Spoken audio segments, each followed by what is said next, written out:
এবার তানিশকে নিয়ে কিছু কথা বলবো, সঙ্গে দীপালিকে নিয়েও কিছু কথা বলবো।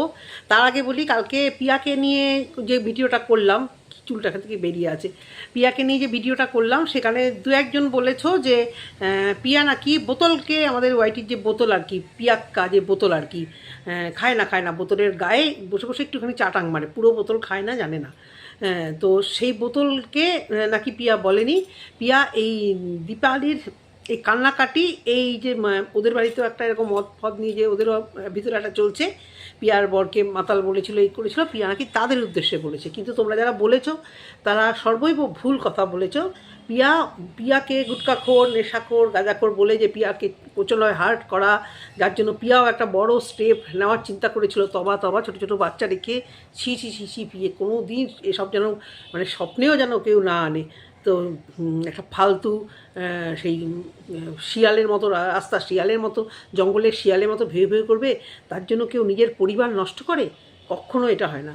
তো পিয়া যে ওকে বলেছে, আজকে তোমরা বুঝতেই পারছো, অনেকেই ভিডিও করছে, ভেরি ব্যাড। আমার ভিউয়ার্সরা ভীষণ দুষ্টু। হ্যাঁ, আমি ভিডিও করেছি, আমার এখানে দেখেছো, কমেন্ট করেছো কি না করেছো কে জানি না, আমি যারা করেছো তো ঠিক আছে, এদিক ওদিক গিয়ে বলে বেরিয়ে বেড়াচ্ছ কেন? এই দেখো, মিতু তানিশকে নিয়ে ভিডিও করো, আমার কমেন্ট বক্স থেকে কমেন্ট নিয়ে মিতু তানিশকে নিয়ে ভিডিও করো, ভেরি ব্যাড। এই যে ফুচুর, এই যে খবর দেওয়া, এই যে লাগানি দেওয়া, এতেই কি হচ্ছে সংসারে অশান্তি। যেটা মিতু তানিশের সাথে দীপালি, কল্পনা, ওদের মধ্যে একটা মনোমালিন্য সৃষ্টি হচ্ছে, এই যে লাগানি ভাগানি, মিসআন্ডারস্ট্যান্ডিং। তো পরিষ্কার করে দিলাম, পিয়া ওই বোতল রানীকেই বলেছে, পিয়াকে যে মানে প্রচণ্ডভাবে হার্ট করে কথাগুলো বলতো, তো সেই জন্যই বলেছে। তো পিয়াকে নিয়ে সেই টাকা তোলা নিয়ে এখন আমি আর কিছু বলছি না, সেটা পিয়া ফল পেয়েছে, পিয়া টের পেয়েছে। যতই পিয়া এদিক ওদিক ডিস্ট্রিবিউট করুক, কিন্তু পিয়া যে সেই টাকার জোরেই এখন অনেকটা স্টেবল রয়েছে, এখানে কোনো ভুল নেই। এটা যে আমাকে যতই বোঝাক, যে যতই সাফাই কাক, একটা মোটা থোক টাকার যে একটা জোর, তার মানে গ্লেজ, তার মজা, মানে তাও যদি মানে হাফুকটাই হয়। কারণ সত্যি ওর বাচ্চার দিকে তাকিয়ে, যেহেতু ওর প্রচণ্ড একটা ভালোবাসার ভিউয়ার্স ছিল, প্লাস বাচ্চাটার ওরকম একটা বড় অসুখ, তো সেই এখন তো মানুষ অনেকটাই বুঝতে শিখেছে, বিএমটি নিয়ে অনেকটাই সবাই জানতে শিখে গেছে। তখন ওই মুহূর্তে আমরা অতটা কেউ সার্চ করিনি, আমরা ও যেরকম বলেছে আমরা সেটাই বিশ্বাস করেছি। তার সাথে ভিউয়ার্সরাও প্রচুরভাবে সেটা দেখেছে। তো আজকে আমি সেটা নিয়ে সত্যি কথা বলছি না। পিয়া যেরকম ভিডিও দিচ্ছে উইদাউট কন্ট্রোভার্সি, যদি ভিডিওগুলো ঠিকঠাক দেয়, ভালো খারাপ কিচ্ছু বলার নেই। তো এটুকুই বলার, পিয়ার ভিডিও দেখে, যে পিয়া বোতল রানীকেই বলেছে। তোমরা যারা আমাকে জিজ্ঞাসা করছো বা বলেছো, তা পিয়াকে গিয়েও জিজ্ঞাসা করতে পারো, যদি ও কিছু রেসপন্স করে ওর কমেন্ট বক্সে। এখানে কোনো ভুল নেই, ও দীপালিকে নিয়ে কিচ্ছু বলেনি। এবারে আসি, আবার আমাদের তানিশের কিছু কথা। তানিশ আবার আজকে ভিডিও দিয়েছে, বারবারই তানিশ কিছু বলার চেষ্টা করছে, বারান্দায় শুয়ে কান্নাকাটি। এটা তানিশ জানে না ওর বউ ভিডিও করেছে। সত্যি দেখে খারাপ লাগলো তানিশ। আমি এবং আমার দিদি দুজনে এক রকম ক্যারেক্টারের নয়, দুজনে সম্পূর্ণ আলাদা। দিদি ভীষণ পরিমাণে নরম, আমি অতটাও নই। তো আমি তোমাদের পরিবার, তোমাদের না ওই হদমাতাল ওইসব নিয়ে না, তোমাদের ভাই বোনদের সম্পর্ক বা এসব নিয়ে না নিজেকে খুব রিলেট করতে পারছি, যার জন্যই ভিডিওটা আবার করতে বসলাম। নিজেকে খুব ওর সঙ্গে রিলেট করতে যাচ্ছি। কী ব্যাপার কি, আমরা তো সোশ্যাল মিডিয়াতে আমাদের কথা কিছু বলবো না, বা আমরা তো বলি না, আমরা তো ধরো পরিবার ব্লগিং তো করি না, পরিবারের কাহিনী তো আমরা বলবো না। প্রত্যেকের পরিবারে এই ননদ, বৌদি, শাশুড়ি, বৌমা, এই অশান্তিটা যদি কেউ বলে একেবারেই নেই, তাহলে ভুল। কারোর প্রচণ্ড লেভেলে বেশি, কারোর প্রচণ্ড পরিমাণে কম। তো তোমার দিদিরা যেরকম তোমাকে ভালোবাসে, তুমিও কিন্তু দিদিদেরকে ভালোবাসো। কিন্তু একটা ভুল বোঝাবুঝি তোমাদের মধ্যে হয়ে যাচ্ছে। তোমার ওই ভিডিওটা দেখে আমার খারাপ লাগলো, যেটা তুমি বারান্দায় এইভাবে একা শুয়ে আছো। তো তুমি বললে তুমি জানো না তোমার বউ ভিডিও করেছে। একটা তো মিথ্যে কথা বলেইছো, বউ ভিডিও করতেই পারে, এডিট কিন্তু মনে হয় তুমি করো, কারণ মনে হয় তোমার বউয়ের অত সময় আছে, কারণ কমেন্টগুলো পুরো তুমি রিপ্লাই দাও। এটা একদম 100%। আমি যদি ভুল না বলি তুমি আমার কথার উত্তর দিও, যে কমেন্টগুলো তুমি রিপ্লাই দাও, এডিটিংটাও তুমি করো, ক্যামেরা বউ করতেই পারে, তুমি সেটাকে ইচ্ছা করলে কাট করতেই পারতে। তুমিও চাইছিলে তোমার ওই কষ্টের জায়গাটাকে দেখাতে 100বার। দেখো ভিউজ তোমাদের কমে গেছে, যদি ভিউজ আর্ন করার জন্য এগুলো তোমরা করতে চাও করতে পারো, আমি খারাপ খুব একটা দেখি না। না তাহলে দীপিকা যেটা করছে এটা আমি সাপোর্ট করতে পারছি না। স্টেপ নাও, কেন ওয়াইটিতে এসে কান্নাকাটি করে কদিন ভিউজ হবে বলো? একদিন, দুদিন, 16,000, 17,000, এটা তো ঠিক রোজ রোজকার তুমি কি আর্নিং করতে পারবে না। উপরন্তু কিছু খারাপ মানুষ, কিছু খারাপ লোক আরও বাজে কমেন্ট করবে। এমনি দীপিকা মানসিক কষ্ট মারাত্মকভাবে আছে, মানে এত কষ্ট লাগিয়ে ওইভাবে গালের মধ্যে ওইভাবে দাগ দেখে যেভাবে ও ভিডিও করছিল, তারপরে ও চুপ করে আছে কেন জানো? সবাই প্রতিবাদ করতে জানে না। সবাই আমার দুই ননদের মধ্যে আমার বড় ননদ একদম মানে কিছুতেই প্রতিবাদ করতে জানে না, একদম নরম। ছোটো ননদও বেশ ভালো, কিন্তু ছোটো ননদ ওই আমার মতো ক্যারেক্টার। একটু তো প্রতিবাদ করা উচিত, একটু তো শক্ত হওয়া উচিত, ঝগড়া না করুক। তো আমার দিদিও তাই, ওকে শত কথা বললেও এখন তবু অনেকটা মানে বলেও দেখি, আমার মানে এখন হয়েছে অনেকটা, ঠুকে ঠুকে ঠুকে ঠুকে হয়তো হয়েছে, কিন্তু কোনো ধরনের মানে সেইভাবে প্রতিবাদ করা, চেঁচামেচি করা, সেটাও কিছুতেই পারে না, খুব নরম স্বভাবে। আমরা দুই বোনই প্রচুর টিউশনি করতাম বিয়ের আগে, ঘর ভর্তি আমাদের মানে দুটো ঘর ভর্তি থাকতো। ওর স্টুডেন্ট বেরোলে আমার স্টুডেন্ট বেরোলে ওর। এবার ওর যখন বিয়ে হয়ে গেছে, ওর স্টুডেন্টের মায়েরা ডিসেম্বর মাসে পরীক্ষার সময় ওর বিয়ে হয়ে গেছে, এবার আমার কাছে দিতে চাইছে ওর স্টুডেন্টকে। অর্ধেক স্টুডেন্ট বলছে না না না না, ছোটো দিদিমণির কাছে আমি পড়বো না, ছোটো দিদিমণির কাছে পড়বো না, কেঁদে কেঁদে পালিয়ে যেত। এতটাই আমি স্ট্রিক্ট ছিলাম একটু, আমি অন্যায়টা একটু কম সহ্য করতে পারি। আমি মানে ভীষণ অন্যায়টা আমি সত্যি একদম মানে সহ্য করতে পারি না। তো সেই জায়গা থেকে বলছি, তোমার দিদি হয়তো খুব নরম, এবং শত হলেও ওটা ওনার বিবাহিত হাজবেন্ড। না আমি কখনো বলছি না যে ও কেন সহ্য করছে, ও সহ্য করে কী করছে, ও বলছে বাড়ি থেকে বেরিয়ে যাবো, বাচ্চা দুটোকে নিয়ে বাচ্চা তিনটেকে নিয়ে বাড়ি থেকে বেরিয়ে যাব। কেন বেরোবে? কেন? ওনাকে বার করো, ওনাকে কোনো ইয়েতে দাও। আবার তুমি দীপালি তুমি আমাকে কমেন্ট করেছো, আমার কথাগুলো ভালো লেগেছে, কিন্তু আজকে দেখবে, আজকে হয়তো তুমি বলবে দিদি ভাই আপনার কথা আমার ভালো লাগছে না। তুমি সহ্য করতে করতে দেওয়ালে পিঠ থেকে যায়। তুমি রোজগার করছো, তুমি ঘরের জিনিস করছো, তুমি তাকে ভালো মন্দ রেঁধে দিচ্ছ, তার পছন্দ হচ্ছে না, তুমি তা সত্ত্বেও কী বাধ্যতা আছে তুমি সেখানে বসে বসে ঘরে মার খাবে?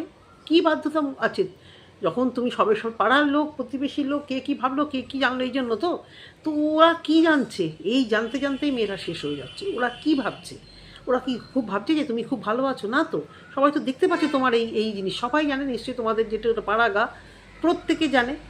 বাই দা ওয়ে, পাড়াগা শুনে একটা কথা মনে হলো, পিয়া কাশিয়ান যাওয়ার দিন মালবাজারে লাঞ্চ করলো। পিয়াকে একটা কথা বলি, ডুয়ার্সে 3বার গেছি, তো আমরাও কিন্তু মানে অনেকবার ওই মালবাজারে নেমেছি মাঝরাত্রিবেলা ট্রেনে, মাঝরাত্রিবেলা। হ্যাঁ হ্যাঁ, ওই মালবাজারে কিন্তু আমরাও খাওয়া দাওয়া করেছি। হোটেলটা ঠিক বলতে পারবো না হয়তো, অত আমি বুঝতে পারি না কি কোন হোটেলে গেল বাবা, অনেকই তো হোটেল আছে, বেশ ভাতের হোটেল, আমরাও কিন্তু খেয়েছিলাম। তার মানে মালবাজার থেকে হয়তো পিয়াদের বাড়িটা খুবই কাছাকাছি। হ্যাঁ এটাই তো, কারণ মৌয়ের ভিডিওতে দেখেছিলাম ও ডুয়ার্স ঘুরতে গেছিলো। যাই হোক, সেটা একটা কথা। তো তার মানে আমি পিয়াদের বাড়ি খুব কাছাকাছি কিন্তু গেছি ওদের বাড়ি, যেহেতু কোচবিহারটাকে কখনো করতে হয় না, শিলিগুড়ি টাকেই আমরা বেশিরভাগ দেখি, এবং ডুয়ার্সগুলো দেখে এসেছি। যাই হোক, এবারে তানিশের কথাগুলো বলছি। তানিশ আজকে থামনেল কী দিলে, কান্না করলে সব কিছু বোঝানো যায় না কীরকমই। তোমার দিদি যে কান্নাগুলো করেছে না, ওখানে কোনো অভিনয় ছিল না। প্রচুর মানুষ ওয়াইটিতে কান্নাকাটি দেখিয়ে ভিউজ আর্ন করে। আমার কিন্তু দীপালিকে একটুও মনে হচ্ছে না, ওর ভিতর থেকেও পারছে না কথাটা বলতে। ভাবছে ক্যামেরা খুলে আমি এই কথাগুলো একটু বলি, যেহেতু আমি ব্লগিংটা দেখাই, যেটা একেবারে ঠিক না।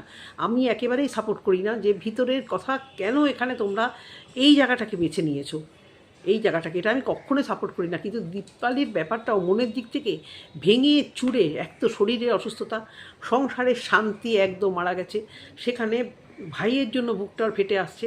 আর সেই ভাই সোশ্যাল মিডিয়াতে বলেছে কথা অনেক কিছু, কিন্তু আমি তানিশের কথারই উত্তর দিচ্ছি। তানিশ জিজ্ঞাসা করেছে ভিউয়ারদের দিদিকে কোনো বাজে কথা বলেছে কিনা। না, কালকের ভিডিওতে তুমি কোনো বাজে কথা আমার মনে হয়নি তুমি বলেছো।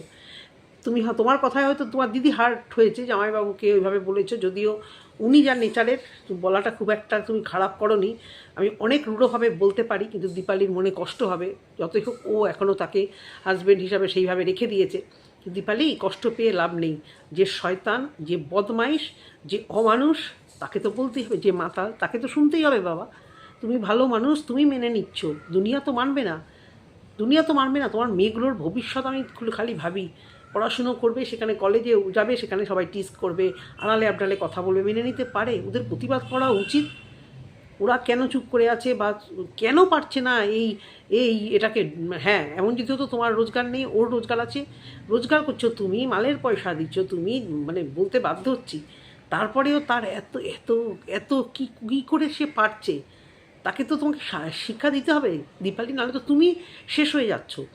এটা কি প্রাপ্য? তোমাকে যেভাবে মারধর করা হয়েছে, এই যে আজকে তানিশ বলল তোমার বাবা কখনো তোমাদের বাড়িতে গেছিল, তখন ও ও মানে তোমার হাজব্যান্ডের কত মানে সাহস, বাবার সামনে তোমাকে মারধর করছে, তোমার বাবার চোখেটা পড়েছে এবং তোমার বাবা রাগের চোটে জামাইয়ের গায়ে হাত তুলে দিয়েছে। একদম ঠিক করেছে। একটা মেয়েকে একটা বাবা মা যেভাবে মানে ভালোবাসে বড় করে, বকাবকি করলেও তুলোয় করে, বিশেষ করে তুমি প্রথম সন্তান নিশ্চয়ই তুমি সেইভাবেই তোমার বাবা মার কাছে ভালোবাসা পেয়ে বড় হয়েছো। সেই বাবা মা অনেক বিশ্বাস করে কারুর হাতে দেয়, এবং হাতে দেওয়ার পর যখন সে দেখে যে আমি হয়তো মেয়েটাকে সেভাবে কখনো মারধর করে উঠিনি ছোটোবেলার পরে, আর আমার মেয়ে এখন প্রাপ্তবয়স্ক বিবাহিতা, তাকে ধরে এইভাবে পেটাচ্ছে, একটা বাবার ভিতর থেকে ভীষণ কষ্ট হয়। সেই কষ্ট থেকে তোমার বাবা মেরেছে। এবং শুধু তাই না, তো সোশ্যাল মিডিয়া ছাড়াও তোমার এই যে তোমার বরের এই কথাগুলো সবাই জানছে, সবাই খুব কষ্ট পাচ্ছে, কিন্তু তুমি কেন এখনও প্রতিবাদ করছো না দীপালি? আর ভাইকে খুব ভালোবাসো, সব বুঝলাম, কিন্তু ভাইয়ের সাথে ভাইয়ের বউকেও মেনে নিতে হবে। বউ মুখরা হোক যা হোক, তাকেও মেনে নিতে হবে, বাচ্চাগুলোকেও মেনে নিতে হবে। শুধু ভাইকে মেনে নিলে হবে না, ভাইয়ের সাথে ভাইয়ের যে জড়িত যে মানে ধর্মী এসছে, ভাই যাকে নিয়ে এসছে, তারও তো বাপের বাড়িতে সেভাবে ঠাঁই নেই, সেও তো বেচারি মানে দিশাহারা, তারও তো সেই সাপোর্ট নেই। এবার ভাইও যদি তাকে সাপোর্ট না করে, সেটাও তো খুব ঠিক হলো না। না, তোমাদের মানে সিচুয়েশনটা না মানে খুব কষ্ট লাগছে। অ্যাকচুয়ালি কী বলবো বুঝে পারছি না। তানিশের কমেন্ট বক্সে তানিশের ভালোবাসার ভিউয়ার্সরা দীপালিকে, কল্পনাকে ছিঁড়ে ছিঁড়ে খাচ্ছে, তোমার কমেন্ট বক্সে তোমার এরা তানিশকে ছিঁড়ে ছিঁড়ে খাচ্ছে ভিউয়ার্সরা। তারাও যে ভুল করছে তা না, তারা তাদের জায়গা থেকে এক একজনের এক এক রকম মেন্টালিটি। কিন্তু দীপালি মেয়েটি যে খুব নরম, খুব ভালো স্বভাবে, এটা তানিশ বারবারই বলছে। কিন্তু তানিশ, দীপালিকে ভালো বলতে গিয়ে তুমি তোমার ছদ্দিকে কিন্তু বারবার তুমি হেয় করছো যে দিদি এরকম ছিল না, দিদি এরকম ছিল না। তোমার বউকেও তো আমরা শাশুড়ির সাথে খুব ভালোভাবে থাকতে দেখেছি। সিচুয়েশান পরিস্থিতি আসে, কেন কল্পনাকে টানাটানি করছো? আমি জিনিসটা আমি মানে খুব রিলেট করতে পারছি, খুব খুব রিলেট করতে পারছি তোমাদের সাথে। বুঝতে পেরেছো? যে একটু আর্থিক দিক থেকে মানে বেশি স্বাবলম্বী থাকে, যার সুখ স্বাচ্ছন্দ্য ঘরে একটু বেশি, তার দোষটাও কিন্তু একটু বেশি হয়। আর কল্পনা যদি স্মার্ট হয়, কল্পনা যদি চালাক হয়, সেটা কি কল্পনার খুব ভুলের কথা? নিজেকে যদি গুছিয়ে নিতে পারে, এটা কি খুব খুব খারাপ জিনিস আজকালকার দিনে? নিজেকে ভালো রাখা বা নিজেরটা গুছিয়ে নেওয়া, নিজেকে ভালো রাখা, নিজে ভালো থাকা। আর দীপালি যে কথাগুলো বললো তানিশের চাকরির ব্যাপারে, এটা তো তুমি বললে না যে তোমার ছোট দিয়েও একটা হাড় বন্ধ করে রেখে তোমার চাকরির জন্য কিছু ডোনেশন দিতে যাচ্ছিল। এটা আমিও ভাবি যে কল্পনার বর তো যাই হোক ফোর্সে একটা চাকরি করে, মানে যাতেই হোক, যে ফোর্সেই হোক, একটা ফোর্সের লাইনে আছে।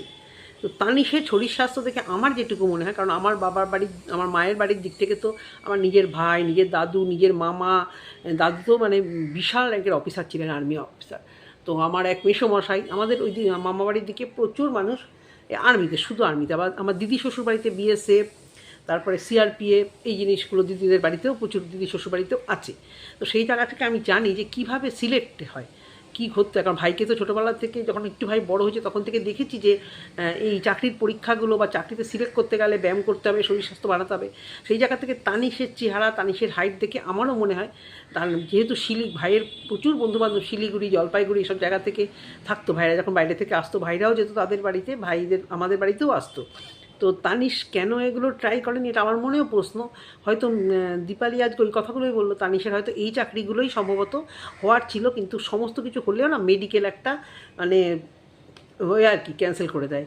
এটা কতটা সোশ্যাল মিডিয়াতে বলা ঠিক হবে জানি না। আমার ভাইয়ের হাইট প্রচণ্ড, স্বাস্থ্য সেরকম ভালো, সমস্ত কিছু ঠিক হওয়ার পরেও ওকে জাস্ট মেডিকেলে একটু আনফিট করা হয়েছিল।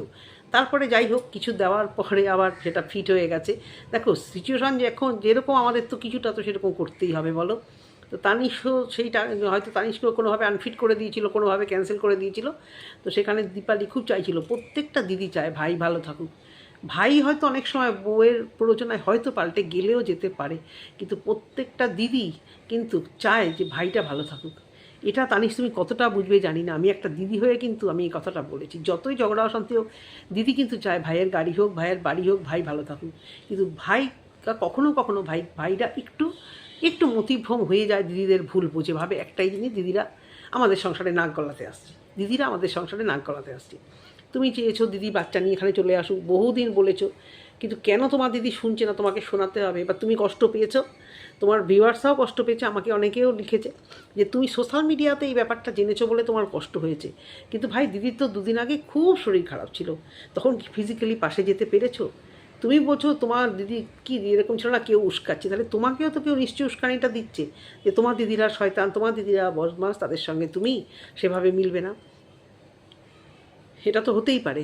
যখন শরীর খারাপ হয়েছিল তোমাকে তখন ডাকতে হবে কেন? পাড়া থেকে পাড়া ভিডিওতে দেখাচ্ছে, তখন কি তুমি গিয়ে হেল্প করেছো? এবং দিদি তো প্রচুর পরিমাণে দিদি কষ্টে আছে। এই এই এই মাতালকে নিয়ে অশান্তিতে আমি কখনো বলবো না যে তুমি গিয়ে এর মধ্যে পড়ো। দিদি যদি না চায়, তুমি তোমার কথা অনুযায়ী যে তুমি এসে পড়ো, সত্যি কথাই তুমি যাবে কেন? হ্যাঁ, যার খিদে সেই যদি না বলে আমার খিদে পেয়েছে, দিদি যদি পছন্দ না করে, তাহলে এই যে এত বছরের একটা অশান্তি কোনো দিন থামছে না, মিটিং মিছিল ভালোবাসা কোনো কিছু দিয়ে তখন থামছে না, কেন সেটাকে টিকিয়ে রাখা দীপালি? কেন সেটাকে চরম শাস্তি দেওয়া নয়? বাচ্চাগুলোর মুখের দিকে তাকিয়ে তুমি তো ভালো থাকবে। এই করতে করতে তো তুমি শেষ হয়ে যাচ্ছ, বড় স্টেপ নিতে গেছিলে, ফাঁদটা যদি আবার একটা কিছু রাগের মাথায় নিয়ে বসো। আর আজকে এই যে দীপালি যে ভিডিওটা করছে, যে কান্নাকাটি করছে, দিদির তানিশেরও প্রচণ্ড মন খারাপ, দিদির জন্য খুব খারাপ লাগছে, কিন্তু তানিশ কিন্তু সমানে খোঁচা মারছে ইনডাইরেক্টলি কল্পনাকে। এটা একদম 100%। তানিশ যদি আমার ভিডিও দেখে থাকেও জবাব দাও। আর একটা উত্তর তানিশের কাছে চাই, কালকে আমি যে বলেছিলাম তুমি তোমার মাকে ফিজিক্যালি টর্চার করছো, কোনো দিন একদিনও যদি করো, সেটার উত্তর তো তুমি ভিডিওতে দিলে না। কিন্তু তুমি আমার ভিডিও দেখেছো, যার জন্য আমি কিন্তু বারবার করে তোমার ভিডিওতে আমি বলেছি তুমি ধোয়া তুলসী পাতা না, তোমার দিদিও বলেছে তুমি ধোয়া তুলসী পাতা না। ওই সেটার উত্তর তুমি দিলে, তুমি ধোয়া তুলসী পাতা না মেনে নিলে, সব ঠিক আছে। কিন্তু তুমি যে মায়ের গায়ে ফিজিক্যালি যে মানে ইয়ে করেছো, সেটার উত্তর তুমি একটু দিও তো প্রমাণ সমেত। না তুমি এটা করোনি, মাকে বসিয়ে হোক বা যাকে বসিয়ে হোক, তাহলে জানবো যে দীপালি মিথ্যে কথা বলছে। দীপালি তো সেই কমেন্ট বক্সে লিখেছে হ্যাঁ তুমি এটা করো। আর এটা যদি করে থাকো, তোমাকে তো ছিচিৎকার জানানো ছাড়া আর কিছু থাকবে না। কতটা চেঞ্জ হয়ে গেছো, ছেলেটা তুমি খারাপ ছিলে না মনের দিক থেকে, তুমিও কারুর থেকে হোক বা কোনোভাবে হোক তুমি চেঞ্জ হয়েছো। কিন্তু তুমি যে সন্দেহ করছো দীপালিকে, কল্পনাই বুদ্ধি দিচ্ছে, কেন কল্পনাকে টানা গো? কেন কল্পনাকে এর মধ্যে টানা? আর দীপালি তোমাকে ভুল বুঝেছে, কান্নাকাটি করেছে, তুমি জানি তুমি অতটাও খারাপ ওকে বলনি, কিন্তু তুমি যে ওর ওই পুরোনো কথাটা টেনে টেনে সোশ্যাল মিডিয়াতে বলে ফেলেছো, এটাও খারাপ লাগছে। যেহেতু ওর নরম, অ্যাকচুয়ালি ওর কান্নাটা কী জন্যে কাঁদছে, ওর প্রচণ্ড মানসিক কষ্ট থেকে ও কী বলবে কী না বলবে এটাও বুঝে পাচ্ছে না। ভাইকে বলে হাউ হাউ করে কাঁদছে, ভাই তোকে ভালোবাসি, প্রচণ্ড ভালোবাসি, মনে দুঃখ জ্বালা যন্ত্রণা থেকে ও এইভাবে সোশ্যাল মিডিয়াতে সে কাঁদছে। কীভাবে গালের মধ্যে লাল লাল স্পট করে দাগ দিয়ে যেভাবে মেরেছিল, তারপরে দীপালি তোমার মেয়েরা, তোমার শ্বশুর শাশুড়িরা কী করছিল, তোমার আত্মীয় স্বজনরা কী করছিল? আমার এই প্রশ্নটা আমার মাথায় ঘুরছে। তুমি তো একা একা চার দেওয়ালের মধ্যে একা বন্দি থাকো না, তোমাদের উঠোনে প্রচুর পরিমাণে তোমাদের আত্মীয় স্বজন চেনা জানা, তারপরে ওর সাহসটা পাচ্ছি কোথা থেকে? সাহসটা নিশ্চয়ই একটু হলেও তুমি দিচ্ছ ওকে, স্পর্ধাটা কেন দিচ্ছ যে এই খাবে না, ওই খাবে না, খাবে না খাবে না বলতে খুব খারাপ লাগে। সেই দিন আর নেই, স্বামীকেও তুমি এসো, তোমার পাটা ধুয়ে দিই, এসো না সেই জলটা আমি খেয়ে নিই, ওই দিন আছে কি? আর ওইটা করে কি তুমি কিছু ভালো কিছু করতে পারবে? ভালো হয়ে থেকে কি তুমি এখনও পর্যন্ত ভালো কিছু করতে পারলে? বারবারই তোমাকে ভোলাবে, বোঝাবে যে আর কিছু করবো না, আর কোনো দিন করবো না, আবার সেই জিনিসটা এসে করবে। আর তুমি রোজ রোজ যদি সোশ্যাল মিডিয়াতে এই জিনিসগুলো করো, এটাও কি ঠিক? একটা তো কিছু চিন্তা তোমাকে করতে হবে। আর অনেকেই বলছে ভাই বোনদের মিটিয়ে দাও, এদের ভাই বোনদের মেটা নয়। তানিশ তো আজকে বলেই দিল যে আর এর মধ্যে পড়বে না, কিন্তু আমিও জানি যে তানিশ আবার এটা নিয়ে ভিডিও করতে বসবে। এর মধ্যে পড়বে না, কিন্তু এগুলো নিয়ে ভিডিও করতেও ছাড়বে না। নিজেকে ভালো প্রমাণ করার জন্য তানিশ আপ্রাণ চেষ্টা করছে, প্রচণ্ড ভালো, কোনো দোষ নেই, কোনো ভুল নেই। হ্যাঁ, যতই বলুক আমার দোষ আছে, ভুল আছে, কিন্তু তারপরেও কিন্তু একটা কোশ্চেন মার্ক ছাড়ছে। দিদি ভালো ছিল, দিদি ভালো ছিল, দিদি আগে এরকম ছিল না, দিদিকে কেউ উস্কাচ্ছে, মানে কল্পনাকে ঠুকছে। দিদিকে আর কে উস্কাবে? দিদির বর তো আর উস্কানোর পর্যায়ে নেই, নিশ্চয়ই বঞ্জিরাও সেই পর্যায়ে নেই, বাচ্চা বাচ্চা মেয়েরা আবার কী উস্কাবে মাকে? কল্পনার দিকে ইঙ্গিত রাখছে, বারবারই কথা বলছে, কারণ কল্পনাকে নিয়ে ভিডিওতে একটাও কথা বলছে না, ও কিন্তু বলছে দিদি খুব ভালো ছিল, এই দিদি আমার মায়ের মতো, এই দিদিকে আমি খুব ভালোবাসি, আজও ভালোবাসি। কিন্তু দিদির এই কষ্টটা দেখে, সত্যি কথা, এটা তো সত্যি কথাই, আমরা ভিউয়ার্সরাই সহ্য করতে পারছি না। কোনো ভাই তো চায় না দিদি এত কষ্টে থাকুক। দীপালিকে এটা বুঝতে হবে। যে ভাই কিছুটা কথা ঠিক বলছে, ভাই এমন কিছু তোমাকে হার্ট করে কথা বলেনি যার জন্য তোমাকে এত কাঁদতে হবে। তুমি কি বলেছো, আমার বরটা যেমন শয়তান খারাপ সেরকম আমার ভাইটাও শয়তান খারাপ। এটা তো তোমার, তুমি তো এটা তো ঠিক করানি। তোমার বেয়াদব বরের জন্য তুমি তোমার ভাইয়ের কথা কেন বলতে গেলে? হ্যাঁ তুমি ভুল করেছো, তানিশের এটা বোঝা উচিত। ভুল না, তুমি কিছু ভুল করনি।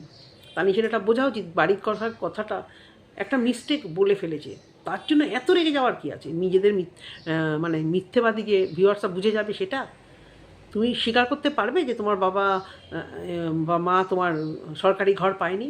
এটা একবার স্বীকার করো তো, বুক বুক ফুলে বলো তো, না আমি ওটা পাইনি, আমি এটা নিজের টাকায় করেছি। মিথ্যে কথা প্রচুর বলো ভাই, তুমি এবং মিতু মিথ্যে কথা বলেছো, সেটা জায়গাটা ধরা পড়ে যাচ্ছে বলে আজকে এত তোমাদের রাগ হয়ে গেছে। বলছো যে আর কখনো এভাবে আমি আর মানে ভিডিওতে বলবো না। এর আগেও বহুবার বলেছো, বহুবার তোমরা এই দিদিদেরকে নিয়ে বলেছো, মাকে নিয়ে বলেছো, আবার বলেও সেই নিয়ে বলবো না। এর থেকে তোমরা বেরিয়ে আসতে পারছো না, আর কোনো কন্টেন্ট সেভাবে দিলে তোমাদের ভিউজ হচ্ছে না বা বলতে পারছো না, কারণ তোমাদের মানে লাইফটা এই হয়ে গেছে। তোমাদের যে দোষ দেবো পুরোটা তাও না, খেতে বসতে উঠতে বসতে তোমাদের পুরো লাইফটাই ঘেটে গেছে এই এই অশান্তি নিয়ে। এই দিদি ভাই, ওই দিদির বর মাতাল, এই সমস্ত নিয়ে বাড়িঘরের ভাগ শাশুড়ি, মানে তোমাদের এই জিনিসটা নিয়ে তোমাদের মানে লাইফটা এত পরিমাণ ঘেটে গেছে না, তোমরা এর থেকে বেরিয়ে আসতে পারছো না। কিন্তু আমার কথার উত্তরটা তোমাকে দিতে হবে, ভিউয়ারদের কথা সব জানো, সব বুঝতে পারছো যে তুমি তোমার মাকে ফিজিক্যালি কিছু করেছো কি না, যে তোমার মা কেন বাড়িটা ছেড়েছিল, এই উত্তরটা কিন্তু তোমাকে দেওয়ার জন্য রিকোয়েস্ট করলাম। দিতে হবে মানে আমি তোমাকে জোর করতে পারি না, তোমরা যেটুকু বলবে আমরা সেটুকুই শুনবো, অবশ্য করেই শুনবো। কিন্তু তোমার কাছে এটা রিকোয়েস্ট যে এই কথার উত্তরটা কি তোমার কাছে আছে? যে ভিউয়ার্সরা যেটা বলা বলি করছে যে তুমি তোমার মাকে এভাবে অত্যাচার করতে, তোমার মা কিন্তু যথেষ্ট ভালো মানুষ। অনেক ভিউয়ার দেখি তোমার মাকে নিয়েও জানায় তাই বলছে, বদমাইশ মহিলা, মেয়েদের কথা শোনে। তারা কি তাদের মায়েদের কাছে কিছু বলে না, বা তাদের মায়েরা কি মেয়েদের কথা শোনে না? একটা মাকে সব ব্যালেন্স করে চলতে হয়, অবশ্যই ঝোলটা বেশি মেয়েদের দিকে থাকে। তারপরে বৌমার সাথেও সে যথেষ্ট ভালোভাবেই থাকে, কিন্তু আমরা দেখেছি অন ক্যামেরাতে এই বৌমা কীভাবে বলেছে, তাহলে অফ ক্যামেরাতে কীরকম বলে। আর অসম্ভব মুখোরা, তানিশের বউ অসম্ভব মুখোরা, চোখ মুখ দেখলেই মনে হয় সব সময় ভিডিওতে এই ধরনের বলতে আসে। এখন তানিশ সেই দলে নাম লিখিয়েছে। এইভাবে ভাই বোনেদের মধ্যে এত অশান্তি, কেউ তোমরা ভালো নেই, ভালো থাকতেও পারছো না।